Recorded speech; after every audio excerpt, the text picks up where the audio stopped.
800风采促进中南部严重灾情，让分享当地民众重视国土安全。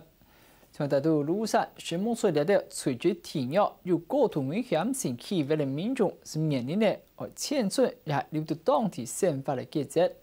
那今年政府虽然到3万的建议，再去详细提出来的风灾资讯。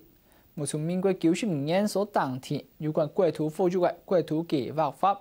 10多年来，加倍出现立法者都无法度完全渗透，将会促进大摆不风采，再起是经常在救灾重建的场景。相关慈善风风等根本的风灾工作，还係留到年底，根本冇得到完全解決。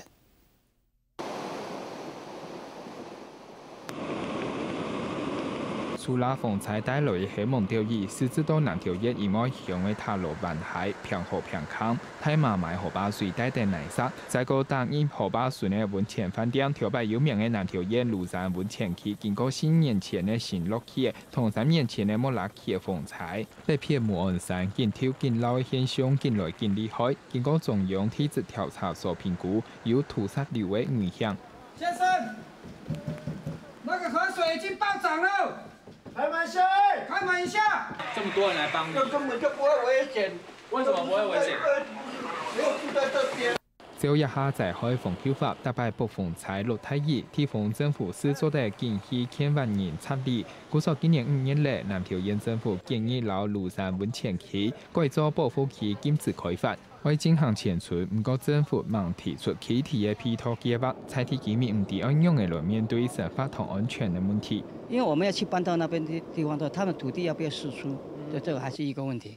现在叫我们搬下去的时候，配套都没有。不管是国内还是国外，相对比较成功的这些所谓的迁村啊，或者是所谓的灾后重建啊，非常重要都是把那个我们把叫做利害关系人都要纳进来。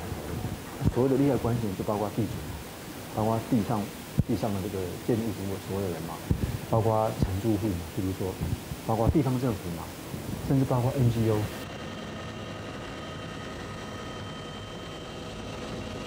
800风采提倡社会爱重视国土安全，不过像庐山、神木村也条天唔识听，有国土在海风险的气味还有人黑，政府冇办法进行根本的慈善防防。当年风采季节困苦重重复复，又救灾又重建，面对根本解决的初步工作，迁村封路，政府一直冇办法有效推动。在重建来讲，工程我们做了很多了。 后面的人文的再建构、社会制度的建构、产业的建构，我们还有很大的努力空间。我们必须要做到什么？民众教育。说，假如你住在一个不安全的地方，你就不能强硬说我就非住在这儿不可。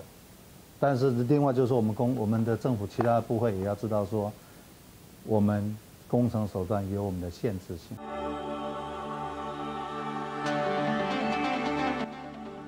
关于国土保育的国土计划法，去年6月在高雄市立法院审议。内政部虽然希望年代前做得完善修法，配合高层年初为完善的在海详视图，用理财不理村、理村不理乡的原则，多多的同工危险为有在海基地区的居民采造。不过复杂表示包含产业重建、生活文化重建也中议题。 政府应用的整合各部会同民众沟通，爱本采新人来参加，正系前村为顺势模的关键。